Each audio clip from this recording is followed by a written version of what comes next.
E hoje a gente está aqui no Kazu para mostrar para você um restaurante de culinária asiática, daquele high level. A gente está falando daquela qualidade asiática que você não encontra em muitos lugares.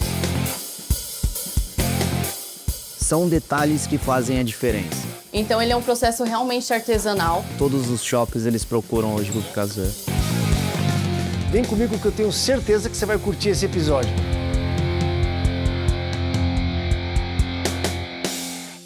Hoje eu tenho o grande prazer de estar aqui com o Kazu Harada.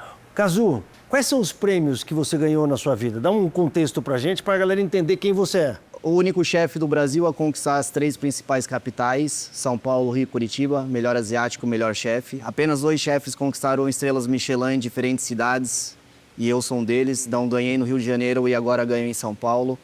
O único restaurante asiático da América do Sul a entrar na lista entre os melhores chefes do mundo, do The Best Chefs Awards, que foi em Dubai a premiação. O que te motivou a entrar na alta gastronomia? Desde pequeno eu sempre mostrei interesse pela gastronomia. Então eu iniciei com 16 anos em um restaurante tradicional em São Paulo. Mas já na cozinha? Já na cozinha, então literalmente comecei de baixo, como auxiliar de cozinha, passei por todas as etapas do restaurante. Depois desse restaurante tive a sorte de fazer a abertura do Grand Hyatt de São Paulo.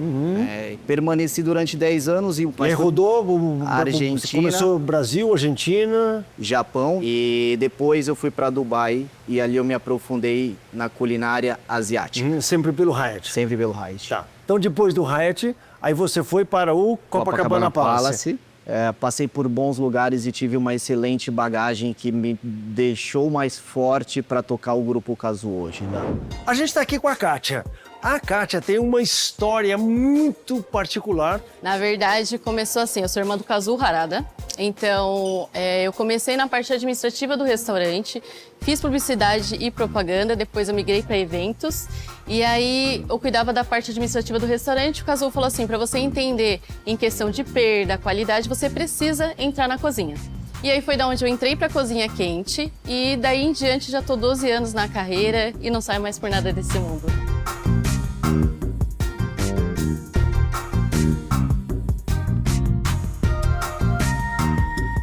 Legal, então aqui a gente está nessa área do restaurante, que é a área de clientes. Você tem aqui um balcão que os clientes ficam vendo a ação acontecer e a cozinha é 100% exposta. O cara tá vendo tudo o que acontece aqui. Exatamente. Então aqui a gente tem a cozinha realmente, que é a cozinha operacional, e no andar de cima tem as cozinhas de produções.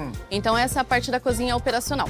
Aqui que a ação acontece. Tudo vem prontinho lá de cima para cá para o cara brilhar no balcão na frente do cliente. Isso, exatamente. Então eu vou mostrar para você como que funciona a cozinha. Vamos lá. O que você se beneficiou da hotelaria no seu dia a dia de empresário hoje? Pô, antigamente eu detestava seguir os processos. Eu não entendia o valor do processo. O valor, aonde nós iríamos chegar. E a hotelaria me mostrou isso de uma maneira muito clara. Como funciona essa parte empresarial no seu grupo? A gente tem uma reunião que todas as ideias são expostas e a gente traça cenários, diferentes situações. Então, o primeiro esboço é feito nessa reunião de laboratório, depois a gente desce para a reunião operacional até definir o processo com esse conjunto de pessoas. Algo muito importante que muitas pessoas deixam de lado, não dão a devida importância, mas para a saúde financeira de um restaurante é primordial. Que é o CMV. Sim. Então, uma ficha técnica ela tem que ser feita da maneira correta. Então, toda mudança de menu, o primeiro processo que a gente faz antes dos testes, são as fichas técnicas para ver se é viável implementar esse prato novo no menu ou não. É regra e eu entendi que o meu CMV ele tem que flutuar até 30% no máximo. No máximo. A gente tem um processo de semanal do CMV para ver se está dentro dos parâmetros da meta estabelecida durante o mês. Como que você tira esse CMV semanal? Controle diário de vendas e custos. Compra dividida pela venda todos os dias? Exatamente. Então, se eu sei que eu gastei um pouco mais aqui, no dia seguinte a gente refaz o percurso e compra um pouquinho menos ou vende um pouquinho mais. Aqui eu tenho a parte da área da fritura. Então a gente tem as fritadeiras, a chapa, o fogão. Então, paralelo a isso, depois que a gente termina o nosso forno, a gente tem a parte do sushi bar. Então aqui é a parte do sushi bar onde tudo acontece. Ou seja, tudo isso daqui embaixo da coifa gera Isso. calor. Exatamente. Pra cá, friozinho e pro daqui sushi o bar, tá? friozinho onde vem o sushi bar. Então, como eu falei, a cozinha ela é entrelaçada junto com o sushi bar. Então a gente trabalha o tempo inteiro junto. Pergunta pra você, Kátia. O cara tá aqui, posicionadão, fazendo a parada. Os clientes, muitas vezes, eles se interessam muito pelo que o cara tá falando aqui ou não? Eles estão lá conversando, não estão nem aí. Não, essa é a parte interessante do balcão.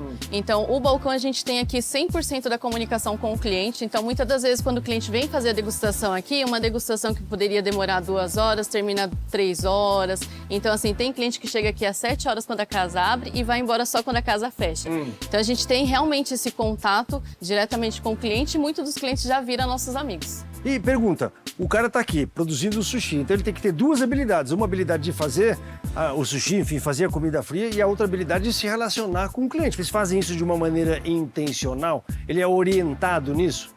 Sim, a gente tem um treinamento. Na verdade, a gente tem um treinamento daqui de todo o processo de como que é feito as coisas no restaurante, mas essa parte de o feeling de ter o cliente aqui é espontâneo. Então, surge naturalmente. Então, aqui quando a gente está conversando, está fazendo um prato outro, automaticamente já tem essa sintonia de trocar uma conversa com o cliente, então surge naturalmente. Kátia, então a cozinha é dividida em 2 partes. Finalização e produção. A produção lá em cima. Isso, exatamente. Me mostra? Vamos lá. Tem gente que você começou a treinar do zero e o cara chegou lá em cima. Você tem que pegar o cara já preparado. Qual é o truque? Como que você faz para ter gente especializada para atender essa galera que gasta esse tipo de dinheiro? Pô, eu gosto muito de usar um termo para minha equipe que é trabalhar sempre em alta performance. É algo que muitos restaurantes deixam de fazer, que é a atenção aos detalhes. Mas a minha liderança, ela tá comigo há 5 anos no mínimo, assim. Então, são pessoas que iniciaram como auxiliar de cozinha. Mostrei um pouco do conceito e da base do que é gastronomia. Então, ele primeiro passa pela produção do restaurante. Então, ele vai aprender a manipular um peixe, a fazer a maturação, que é um processo técnico que a gente faz em todos os pescados. Depois, os molhos e... Por fim, ele desce para a nossa cozinha de finalização, né? De execução dos nossos pratos, começando da primeira tábua, que é a parte dos maquimonos, os temakis, até chegar na última, que é do omakase. Então, a gente já trabalhou com líderes de fora, com uma baita de uma experiência, uma bagagem que agregou muito na nossa equipe. Mas hoje, 100% da liderança é formada dentro do restaurante Kazu, porque é algo particular meu. Né? Como eu comecei de baixo no restaurante, eu quero proporcionar um desenvolvimento técnico, profissional e financeiro melhor para toda uma equipe. Geograficamente, o que nós temos aqui em cima? Então, eu tenho a cozinha do sushi, onde eles fazem manipulação de peixes. Eu tenho a confeitaria e tenho a cozinha quente também. Então, aqui são todos os processos que a gente faz antes de descer as coisas lá embaixo. Muito bom. Quantas pessoas trabalham aqui mais ou menos, aqui em cima? Em torno de mais ou menos 6 a 8 pessoas. Tá. Durante o dia inteiro, turno 1 e turno 2. Isso. A gente reveza agora, provavelmente vem a troca de turno. Então, sempre tem o pessoal da manhã e o pessoal da noite. Beleza, leva a gente para conhecer? Vamos. Então, aqui eu tenho a cozinha do sushi. Então, aqui a gente também mantém todos os nossos estoques, tanto de congelado, hortifruti. O nosso hortifruti, ele chega higienizado. Então, eles fazem o processo de manipular, tirar as folhas que não estão boas, colocam no nosso saco picotado, etiqueta e coloca na câmara fria. Tá. Esse é o processo do hortifruti que a gente faz hoje em dia no restaurante. Ô, Kátia, eu tô vendo que isso aqui é pequeno, né? É um espaçozinho pequeno. É compacto. Né? A geladeira, a câmara frigorífica, ela é pequenininha. Isso, exatamente. Geladeira, portinha, tudo empacotadaço. Mas cada um tem o seu lugar aqui. Então, essa geladeira é específica só para confeitaria. A gente tem o freezer também, tanto do sushi bar quanto cozinha quente, dividido.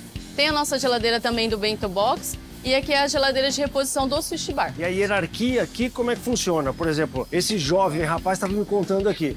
Ele era da limpeza, foi promovido a essa área de produção, mas atuar com as facas e com o peixe é coisa de gente já graduada, né? Não Exatamente. Então, o processo, ele hoje é o nosso auxiliar. Então, ele fica na parte realmente dos processos dos peixes, mas ele não faz corte. Tá. Então, os cortes quem faz são os sushimens já. Então, eu tenho o Juninho, que é o nosso sushi man sênior, ele delega para todos os meninos do sushi bar o que eles vão fazer. Então hoje ele fica na parte mais do suporte mesmo. Então ele faz na parte das entradas, porém tem entrada com o peixe já cortado. Então ele pega o peixe cortado e ele monta a entrada. Ele não manipula os peixes da parte de cortar. Louco pra manipular o peixe, mas não pode por enquanto, Ainda né? não, Você vai por chegar lá, enquanto, garoto. Como que você não erra nas quantidades, por exemplo, de peixe? Você recebe peixe todos os dias? Pô, esse é um fator interessante, né? Porque 90% dos nossos peixes são pescados de arpão. E não é história de chefe. Por quê? Depende muito da natureza. Então, quando cai um temporal, quando o tempo tá ruim, ele não consegue sair para pescar. E eu tenho a garantia de ter um excelente produto no meu restaurante e a garantia de venda. Ele não precisa se preocupar. Então, quando ele sai para pescar e vem com 200 quilos de peixe... Ele sabe que tem um cliente ali. Eu compro 200 quilos de peixe. Entendi. E faço essa distribuição para os Mas você sempre... Nossa, que louco. E aí, então, você compra a produção do cara. Compro. E ele pesca com arpão. Com arpão. A diferença de pescar com arpão, qual é o grande lance do... Morte instantânea e produto fresco. Né? Então, eu particularmente... Eu gosto de colocar todos os peixes em maturação. Então, morte instantânea, o que vai acontecer com a carne? Fica um pouco mais dura. Então, o processo de maturação vai fazer com que a carne tenha mais sabor, textura e uma qualidade de altíssimo nível. O sangramento é muito importante também para fazer no peixe, tá? Não pode deixar de fazer. Esses detalhes com que a gente fala que é uma alta gastronomia, né? Todos os detalhes do restaurante, ele é feito focado em servir no que é melhor.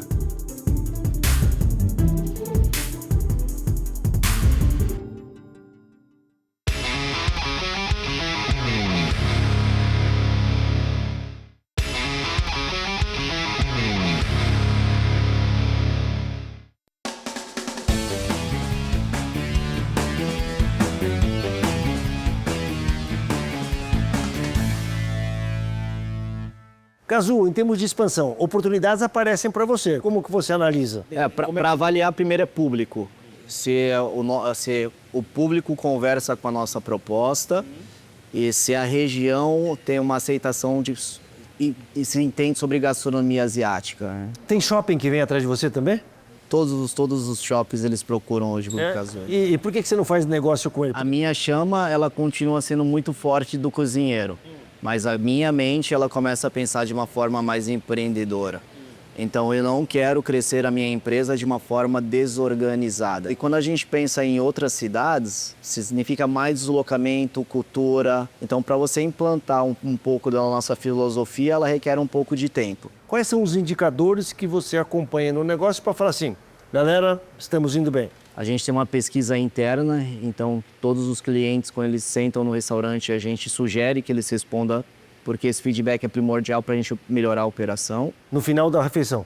A gente leva um tablet e ele responde a pesquisa. Tá, para todos os clientes? Para todos, e aí é opcional se ele vai responder ou não. Tá. E quando a gente faz esse acompanhamento no pós-jantar, a gente recebe e acaba captando algumas coisas que é importante, alguns detalhes que a gente acaba passando despercebido. Então agora, vamos para a cozinha de preparação dos pratos quentes. Então essa é a nossa cozinha quente. Onde estamos? Na cozinha quente? Isso, aqui é onde a gente faz toda a preparação, para depois também descer e executar os pratos lá embaixo. Então agora ele está fazendo a massa de um dos dumplings que a gente tem na casa hoje, que é o dumpling de costela de Wagyu. Então ele é um processo realmente artesanal. Então a gente faz a massa, faz o recheio e depois faz as dobras para fazer o dumpling. E aqui, que equipamentos, basicamente, o que você tem? A gente tem esse forno, e aí a gente tem aqui, essa geladeira aqui também são todos os nossos processos que estão aqui já executados para descer também. Hoje eles vão fazer o corte da costela de Wagyu. Então a gente tem uma costela de Wagyu aqui, que a gente faz em baixa cocção. Então ela vai na panela, fica em torno de 16 horas e depois a gente faz o corte dela, que é a nossa costela de Wagyu. Essa é o Wagyu, aquela carne caríssima. Isso, Você essa faz daqui. uma cocção de quantas horas? De 16 horas mais ou menos. Fogo No bem forno? baixo, não, na panela mesmo, no fogo, mas no fogo bem baixo. E ela Isso fica aqui já é cozinhando depois de 16 horas. Isso, então ela fica cozinhando dentro do próprio caldo dela. E com o caldo dela a gente reduz e faz o caldo que vai na finalização do prato. A cozinha quente, nessa culinária asiática que vocês fazem, ela tem menos importância do que a cozinha fria? Hoje a demanda, o sushi bar, ele realmente tem uma demanda muito maior do que a cozinha quente. Então a gente trabalha com 2 tipos de menus, que é o menu do omakase, que é 100% frio, e tem o menu Surpreenda-se, que é pratos quentes e os frios. Então hoje, mais ou menos 60% a 70% é o omakase e o restante são os pratos quentes. Tá, então é muito mais frio do que quente. É muito mais o frio do que o quente. Tá. O omakase exatamente é o quê? Como que você define o omakase? O omakase, a tradução literária ela não existe, mas é como se fosse da confiança do chefe, deixar nas mãos do chefe. Tá. E essa é uma Ou seja, é sempre uma surpresa para o cliente. Sempre esse é o nosso menu sazonal. Mesmo sendo um omakase, que é uma degustação japonesa, aqui no Kazu a gente segue com a nossa dinâmica proposta de ser um restaurante asiático. Então, a primeira parte eu vou muito para a Ásia. Então, são pratos frios. É o mesmo conceito omakase. O cara é uma surpresa, é em etapas, mas você amplia um pouco para fora do Japão. Isso. Então, a minha parte japonesa ela é focada no sushi sashimi tradicional. Então, o omakase a gente começa com 5 etapas, 5 entradas por 5 países diferentes. Depois, uma seleção de 10 a 14 peças de nigiris, servido um por vez, para manter a temperatura do arroz, o corte do peixe e shoyu apropriado. Então, são detalhes que fazem a diferença, né? O que diferencia, em termos de estrutura, um restaurante francês, um italiano, por exemplo, de um japonês? O cuidado com a matéria-prima é de extrema importância. Eu falo cuidado porque nossos produtos, 80% são servidos, consumido fresco.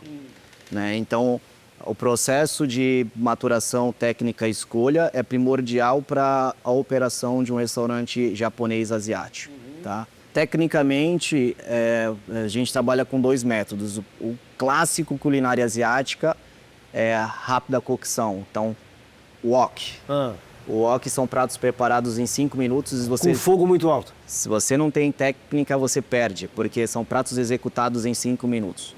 E o segundo processo é um processo de cocção lenta, que são pratos que demoram até 18, 20 horas para ficar pronto. Então essa é a Harumi, ela cuida, dá o suporte na confeitaria. Então ela é nossa estagiária, porém ela tem alguns cursos já na confeitaria. Então agora ela está fazendo um dos processos da Mango Stick Rice, que é uma das sobremesas nossa tailandesa, no restaurante. Qual é o processo? Coloca num banho-maria? Isso, ela está colocando chocolate no banho-maria, depois ela vai entrar com uma bolacha japonesa, depois ela vai colocar isso na geladeira para voltar a textura dele.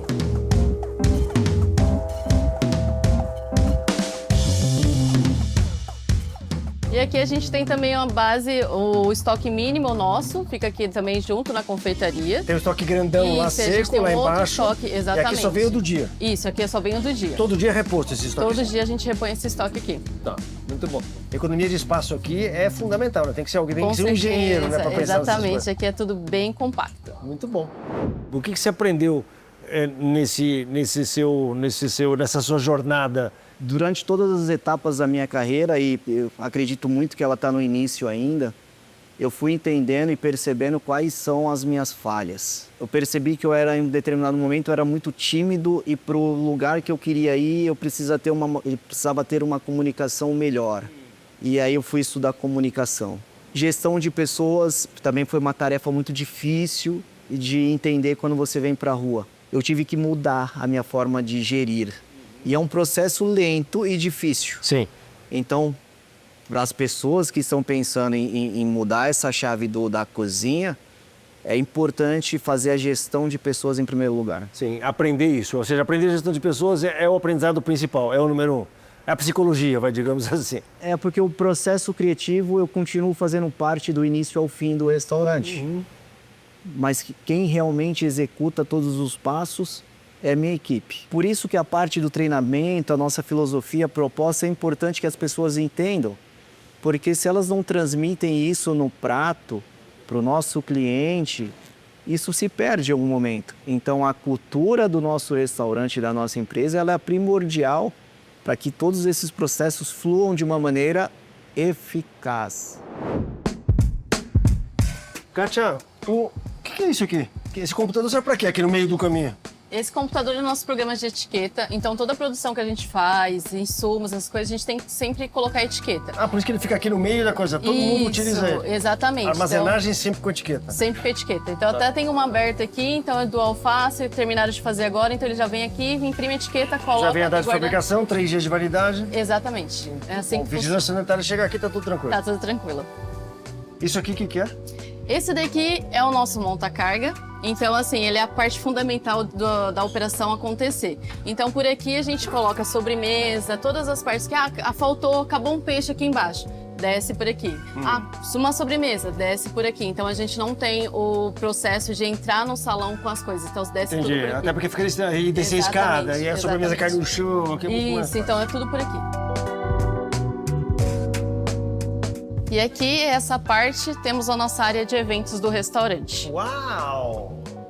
Então aqui eu tenho as paredes como são modulares, eu consigo fazer 3 salas para eventos pequenos, então eventos a partir de 8, 10 pessoas, eu consigo mexer nas paredes e fazer 3 salas, ou eu consigo fazer eventos maiores, até 45 pessoas, 50 pessoas aqui na parte de cima, e lá embaixo a gente também consegue fazer eventos maiores ainda. Aí você abre tudo? Abro tudo. Isso aqui, inclusive, isso aqui sai? Isso, inclusive essa daí. Não, só para você que está nos assistindo, traduzindo o que a Kátia falou, olha que legal.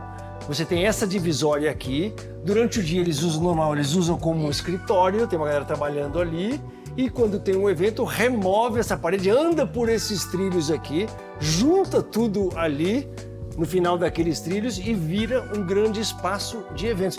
Isso é muito legal, né? Porque tem um monte de restaurante que de repente consegue um espaço de eventos e você tem uma outra fonte de receita diferente daquela do restaurante. É uma situação muito boa, né? Sim, exatamente. Então a área de eventos aqui, hoje em dia ela está sendo bem explorada. Então agora a gente está tendo uma demanda muito grande para eventos e é o que você falou, é uma outra receita que entra dentro do restaurante.